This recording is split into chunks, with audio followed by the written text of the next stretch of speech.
इसलिए आपने नौजवानों के साथ 10 साल में डॉक्टरों ने उनका मजाक उड़ाया। मेरे मुख्यमंत्री, भारतीय जनता पार्टी के मुख्यमंत्री श्री मनोहर लाल जी ने 90,000 नौकरी दी हैं। कोई हाई कोर्ट में नहीं रुकी, ना सुप्रीम कोर्ट में रुकी, और पारदर्शी, बिना पर्ची, बिना किसी आचार संहिता की वजह से हमने पत्र यहाँ से भिजवाया। पत्र जैसे ही चुनाव में परमिशन देगा ऐसा मुआवजा आया हुआ है, जैसे परमिशन देगा तुरंत उनके खाते में पैसा चला जाएगा। श्री भव्य बिश्नोई जी, उनके दादा, उनके पिताजी, उनके माताजी इसी आदमपुर के अंदर उनकी मट्टी में रहे हैं, यही खाया, यही सोए हैं। इसलिए भव्य बिश्नोई जी आदमपुर की जनता की सेवा करेंगे। एक शिक्षित, पढ़ा लिखा, सुलझा हुआ, आदमपुर की गलियों को समझने वाला ऐसा श्री भव्य बिश्नोई जी जनता की सेवा करेंगे। बाकी दलों में आपस में कंपटीशन है, कौन तीसरे पे, कौन चौथे पे, कोई दूसरे पे। इसलिए भारतीय जनता पार्टी आदमपुर का मतदाता पूरा आशीर्वाद एक तरफा देगा। 1 लाख मोदी भजन लाल, Bharatiya Janata party plus JJP 1 lakh से ऊपर वोट लेगी।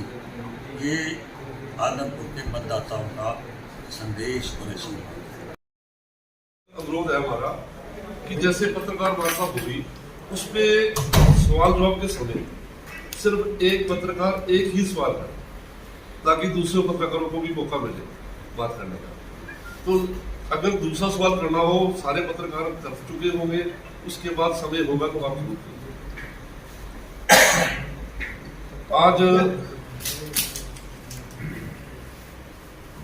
आज की पत्रकार वार्ता में हमारे बीच पूर्व मंत्री एवं हिसार जिला प्रभारी नरेश ग्रोवर्ती है, हमारे बीच में है, और मेरी दाई और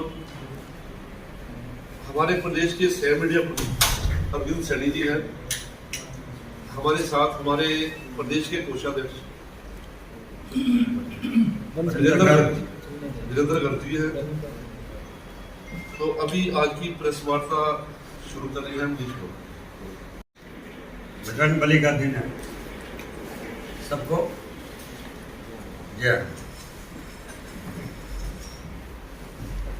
कल जो प्रत्याशी खड़े थे, लगभग शायद अब 22 प्रत्याशी आदमपुर के उपचुनाव में। अब जैसे जैसे चुनाव की प्रक्रिया पूरी हो रही है, वैसे वैसे सभी राजनीतिक दल आदमपुर के उपचुनाव में अखाड़े में हैं। हमारे यहाँ भव्य युवा, शिक्षित, पढ़े लिखे, राजनीतिक परिवार से एक नौजवान, अगर 22 प्रत्याशियों में से देखें तो सबसे नौजवान युवा, खिलता हुआ कमल का फूल भव्य जी आदमपुर के उपचुनाव में हैं। और जिस तरह हमारे भारतीय जनता पार्टी के कार्यकर्ता सभी मिलकर हर बूथ पर भारतीय जनता पार्टी के कार्यकर्ता वोटरों से अपील कर रहे हैं, जो आने वाले इस उपचुनाव के अंदर भारतीय जनता पार्टी एक भारी बहुमत के साथ जनता आशीर्वाद देने वाली है। मित्रों,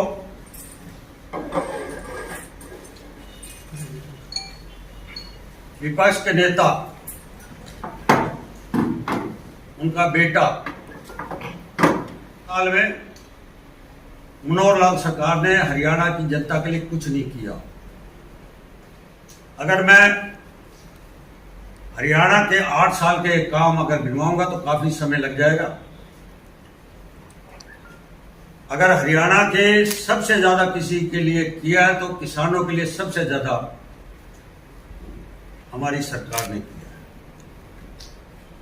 और वो कल कह रहे थे मेरे पिता चौधरी भूपेंद्र सिंह जी हुड्डा हरियाणा के किसानों के लिए बहुत काम किए हैं। मैं आपके माध्यम से चौधरी दीपेंद्र सिंह से निवेदन करूंगा कि आपके 10 साल के कार्यकाल किसानों पे बताएं कि किसानों के लिए आपने कौन सी योजना बनाई है। आपने तो किसानों की जमीन सस्ते औने पौने दामों से लेकर आपने रियल एस्टेटों के हाथों में बेची। आज किसान अपने आप को ठगा महसूस कर रहा है, ठगा कि आपने हमारी सस्ते दामों में जमीनें खरीदी और रियल एस्टेटों में दी। अगर आज देश के प्रधानमंत्री जी और हरियाणा के मुख्यमंत्री जी जिस तरह योजना बना रहे हैं उसमें किसानों की अगर जमीन उस समय चौधरी भूपेंद्र सिंह हुड्डा उनसे ना लेते तो आज वही जमीनें उनकी 3-3, 4-4, 5-5 करोड़ की थी। इसलिए हरियाणा का किसान ठगा हुआ महसूस कर रहा है चौधरी भूपेंद्र सिंह हुड्डा के समय। उन्होंने एक सवाल किया कि नौजवान रोड पर है। मैं 8 साल से देख रहा हूं नौजवान रोड पर है, वो दौड़ रहा, खेल के मैदान में जा रहा, खेल मैदान में अपनी दौड़ लगा रहा कि उसने किसी भी खेल में जाएगा वो अपने माँ बाप का नाम, उस प्रदेश का नाम और देश में भी राष्ट्र का झंडा लहराएगा। युवा आज खेल के नौकरी 90,000 से ज्यादा हरियाणा सरकार ने दी है। मैं चौधरी भूपेंद्र सिंह हुड्डा के बेटे चौधरी दीपेंद्र हुड्डा से पूछना चाहता हूं 10 साल में आपने कितनी नौकरी दी? जितनी भी नौकरी आपने दी आपने चुन चुन कर दी, अपने चॉइस की दी। और वो भी नौकरी जब उनकी नौकरी लग गई, नौकरी लगने के बाद उनकी शादी हो गई, शादी के बाद बच्चा 8 साल का, 10 साल का, 12 साल का होता, high court supreme court reject कर देती है और वो कर्मचारी रोड पे आ जाता, उसकी बड़ी हालत खराब। हमारे समय में 90,000 से ऊपर नौकरी लगी है, एक भी हाई कोर्ट सुप्रीम कोर्ट ने रिजेक्ट नहीं किया। आज पारदर्शिता से बिना पर्ची बिना खर्ची से नौकरी लगी। मैं इसलिए दूसरा सवाल आप पूछेंगे मैं पहले बता देना चाहता हूं। और व्यापारियों के लिए आज व्यापारी भी हमारा खुश है, आज उद्योगपति भी खुश है, किसान भी खुश है, आज मजदूर भी खुश है, दलितों पर भी आज खुश है। आज दलित समाज भी, पिछड़ा समाज भी आज हरियाणा सरकार ने और देश की सरकारों ने किया है। उनकी सरकारों में दलितों पर कई हमले हुए हैं, जैसे वो मिर्चपुर कांड हो, गुहाना कांड हो। ऐसी आपके 10 साल के कार्यकाल थे चौधरी दीपेंद्र सिंह जी। थोड़ा 10 साल का आपने पिताजी को सर्टिफिकेट देने से पहले हरियाणा की जनता से पूछो। और चौधरी दीपेंद्र सिंह, चौधरी भूपेंद्र सिंह कहते हैं मैं हरियाणा का जन नेता हूं। मैं सवाल करना चाहता हूं आपके माध्यम से, मेरा प्रदेश अध्यक्ष दादरी में जन्म लिया, दादरी में कर्म किया और झज्जर जिले के बादली के अंदर जनता ने उन्हें प्यार दिया और वहां से जीत कराया। मेरा मनोहर लाल जी मैम के निदाना में पैदा हुए, कलानौर के बनियानी के अंदर कर्म किया और कनाल की जनता ने उनसे प्यार किया। हूं चौधरी दीपेंद्र सिंह से और उनके भूपेंद्र सिंह से आप सोनीपत गए, पार्लियामेंट में 1.5 लाख वोटों ने आपको नकार दिया, हरा दिया। आज आदमपुर कुलदीप जी, उनके पिताजी आदमपुर से वो मुख्यमंत्री बने, उन्होंने जाकर करनाल से पार्लियामेंट जीता, फरीदाबाद से पार्लियामेंट जीता। हमारे बेशक विरोधी हों चौधरी देवीलाल जी सरसा में पैदा हुए, सरसा से आते थे और रोहतक की जनता उनसे प्यार करती थी मैम से। आप कहाँ के जन नेता, आप सिर्फ कुर्सी के नेता, जनता आपसे प्यार नहीं करती, इसलिए जनता आदमपुर में भी ठुकराएगी। उन्होंने कहा क्या कि इलाहाबाद वाला हाल होगा बीजेपी का। बीजेपी तो टक्कर दी, 60,000 वोट लिए, आपका कैंडिडेट था, जमानत भी मुश्किल से बचा पाए। वही हालत इस बार कांग्रेस की होने वाली है, आदमपुर के अंदर जमानत भी मुश्किल से बचेगी। ये मेरी कहना था। आप इसमें से कोई सवाल हो? वहाँ पर किसानों का धरना चल रहा है मुआवजे को लेकर के, और आड़तियों ने भी लगातार 10 दिन का प्रदर्शन किया। मुआवजा बिल्कुल देने को तैयार है, चुनाव आयोग की वजह से रुका हुआ है। मुआवजा बिल्कुल तैयार है, चुनाव आयोग से हमने एप्लीकेशन लगाई है, जैसे ये परमिशन देगा हम उनको मुआवजा देंगे। क्या सर ये मुआवजा चुनाव से पहले मिलेगा या चुनाव के बाद मिलेगा? हमने एप्लीकेशन चुनाव के बीच में लगा दी है, क्योंकि एक चुनाव आयोग के सामने रिक्वेस्ट लगानी पड़ती है, बिना रिक्वेस्ट से नहीं होती। वो परमिशन देंगे, फंड हमारे पास आया, जैसे ही वो परमिशन देंगे किसानों का वो देंगे मुआवजा। अग्रवाल चुनाव में चलाती है जो गठबंधन के पार्टनर है जेजेपी, उसकी भागीदारी अंदर नहीं आई, क्या कारण? जेजेपी बीजेपी दोनों मिलकर चले गए। आपको माननीय मुख्यमंत्री जी, डिप्टी सीएम जी जल्दी ही आपको इस विधानसभा में नजर आएंगे। आपने प्रेस कॉन्फ्रेंस जो शुरू की कहीं ना कहीं कांग्रेस के खिलाफ शुरू की, तो बीजेपी अब ये मान रही है कि मुकाबला सीधा बीजेपी वर्सेस कांग्रेस है, कोई मल्टी कॉर्नर फाइट है? अब तीसरे दूसरे की लड़ाई लड़ी है कांग्रेस, और मैं तो अभी आपसे पहले कह दिया था शायद इलाहाबाद वाला हाल ना हो, ये जमानत बचाना मुश्किल हो जाए। स्थानीय सांसद ब्रिजेंद्र सिंह जी अभी तक प्रचार में नहीं आए हैं। अरे मेरे मित्र, एक एक आपको नजर आएगा जिसने भारतीय जनता पार्टी और गठबंधन के साथ जो लगे हुए हैं। आपको सारे नेता, सारे कार्यकर्ता आपको 3101 तक सब आपके बीच में दिखाई देंगे। आम आदमी पार्टी इस मुद्दे को स्थानीय बनाम विदेशी एक बार एक नहीं करना है, तो ये कोई नियम नहीं है जब वो इस नियम पे नहीं चलते। अरे कमलेश जी भी वो अभी आए, उनको पता नहीं। अभी आए तो बताओ, अभी उनको पता नहीं। बोलो सर, इस मुद्दे को वो स्थानीय बनाम विदेशी उम्मीदवार के तौर पर देख रहे हैं कि जो भव्य बिश्नोई है वो 6 तक है, उसके बाद फिर विदेश चला गया है। मेरा कमल का फूल है, मेरे गांव में रहता है, मेरे शहर में रहता है, मेरे देश में रहता है, मेरे प्रदेश में रहता है। कमल का फूल विदेश बनी जाता है। यही लोकतंत्र की पार्टी का सबसे बड़ा दमदार नेता हमारा नौजवान भव्य बिश्नोई जी हैं। नेता तो अभी बने नहीं, बन के जनता की सेवा करेंगे, फिर आपके आशीर्वाद से वो नेता ही बनेंगे। हमारी प्रार्थना है आपके साथ वो बच्चा आगे बढ़े, हमारी शुभकामनाएं। ग्रोवर जी, शिक्षा को लेकर आम आदमी पार्टी ने एक बड़ा मुद्दा बनाने की कोशिश कर रही है, लेकिन आप लोग इस पे बात ही नहीं करना चाह रहे। तो हर मुद्दे पे अब तक कि इस चुनाव में ये मुद्दा, हर मुद्दे पे हम तैयार हैं। मैं केजरीवाल के सवाल करता हूं, आपके दिल्ली के 1000 स्कूल है सिर्फ, मेरे हरियाणा की संख्या उससे पता नहीं कितने गुना बना है। आप पंजाब की शिक्षा बता दो, 1000 स्कूल मात्र दिल्ली के अंदर, उसके आप सिर्फ गिनती करो, उसमें भी आप बात सफेदी लगाकर, आप रंग रोगन लगाकर आप स्कूल के बच्चों की पढ़ाई नहीं हो सकती। बच्चों की पढ़ाई की शिक्षा देखनी है, मेरे हरियाणा के स्कूलों में आकर देखे केजरीवाल। स्कूलों को मर्ज किया जा रहा है, और अध्यापक की बात करें तो स्कूलों में अध्यापक नहीं है, और बात करें तो काले झंडे भी दिखाए जा रहे हैं।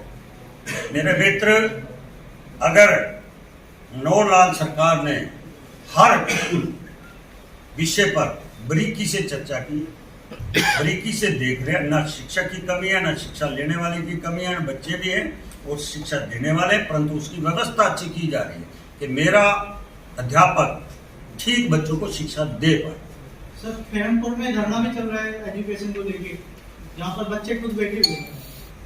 मैंने सवाल जवाब दे दिया, अब बार बार उसी को अवगत करें। नहीं, बच्चे भी बैठे हुए हैं सर। मैंने दे दिया ना जवाब।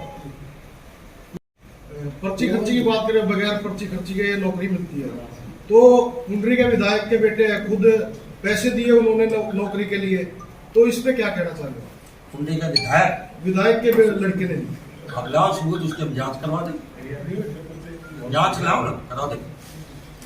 हमारी सरकार ने गीता भुक्कल की बेटी को नौकरी दी है।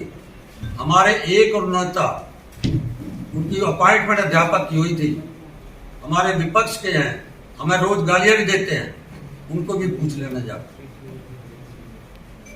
मेरिट में दी थी, मैरिट, गीता भुक्कल की बेटी मैरिट पे, उसको भी मैरिट।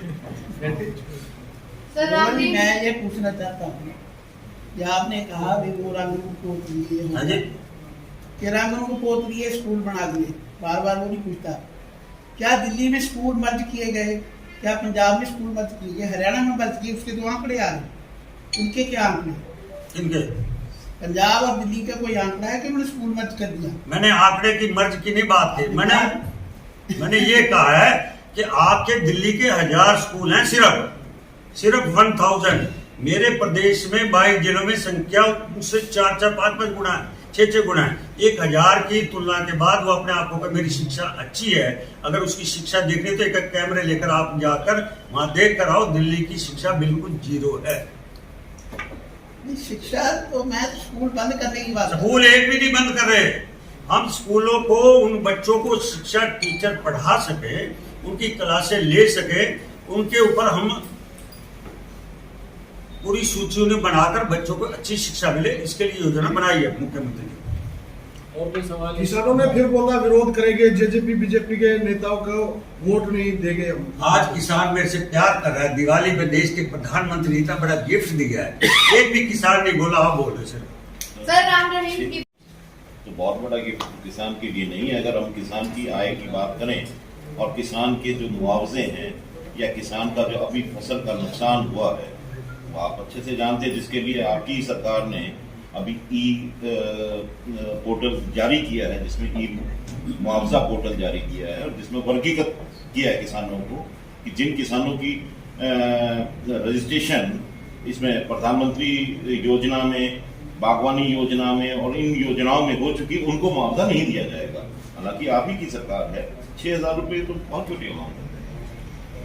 और जिस हिसाब से आज 70 साल हो गए देश को आजाद जी, अभी हमने अमृत महोत्सव के रूप में मनाया। मेरी सरकार को, केंद्र को और प्रदेश को 8 साल हुए हैं। 8 साल से बता दो, देश की सरकार इन 6000 भी देती थी क्या किसानों को? मेरी सरकार ने योजना चलाई, मेरी सरकार उसको।